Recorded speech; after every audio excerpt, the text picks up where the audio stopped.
എന്താ ഇത്? മറ്റൊന്നും തോന്നരുത്. ഇന്നത്തെ കാലത്ത് ഒരു പെൺകുട്ടിയെ വിവാഹം കഴിച്ച് അയക്കാനുള്ള ബുദ്ധിമുട്ട് എന്താണെന്ന് എനിക്കറിയാം.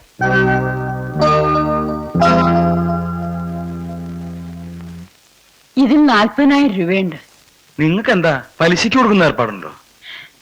ഈശ്വര, അങ്ങനെയൊന്നുമില്ല. ഇത് മാഷക്ക് അവകാശപ്പെട്ട പണമാണെന്ന് കരുതിയാ മതി. നിങ്ങൾ എന്താ ഈ പറയണേ? ഇവിടെ ഇനിയൊരു ടീച്ചറുടെ വേക്കൻസി ഉണ്ടാവാൻ 6-7 മാസം കഴിയും. എന്റെ മോക്ക് ഒരു ജോലി കിട്ടാനുള്ള കൈക്കൂലിയായിട്ട് ഇതിനെ കരുതണ്ട. പിന്നെ എന്താ നിങ്ങളുടെ ഉദ്ദേശം? ഒരു കാര്യമില്ലാതെ 40,000 രൂപ കൊണ്ടുവന്ന് തരാൻ നിങ്ങൾക്ക് എന്താ വട്ടുണ്ടോ? മാഷ് ഒന്നും നടന്നാട്ടെ. കൈമേന്ന് വിടൂ. ഇവിടെ വരിക. ഒരു കാര്യമില്ലാതെ അന്തർ കൈ പിടിച്ചു വലിക്കൂല. എന്താണ് ഒരു ചിന്താശേഷി ഇല്ലാതെ ഇങ്ങനെ സംസാരിക്കുന്നത്? അവരുടെ മനസ്സിലിരിപ്പ് മാഷ് പിടിയിട്ടില്ലേ? ഞാൻ എന്താ കണിയാനാ ഗണിച്ച് കണ്ടുപിടിക്കാൻ? അവർ പറഞ്ഞത് ശ്രദ്ധിച്ചോ?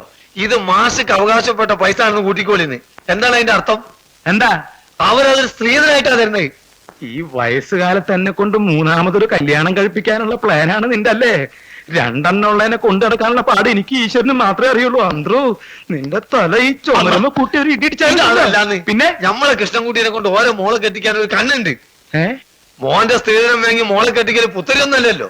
അവരെങ്ങനെ പറഞ്ഞ? ഇതൊക്കെ എന്നെ അപ്പൊ വിസ്തരിച്ച് പറഞ്ഞു. ഭർത്താവും കേട്ടാൽ അറിഞ്ഞൂടെ? ഞാനിപ്പോ എന്താ വേണ്ടേ? ഒന്നും വേണ്ട. നിങ്ങൾ പോയ പൈസ വാങ്ങ്. എന്നാ താങ്ങോട്ട് വന്നേ. നിങ്ങൾ കൈ പിടിച്ചിരിക്കുന്നതിന് ചെറിയ കുട്ടിയെത്താണ് ഞാൻ.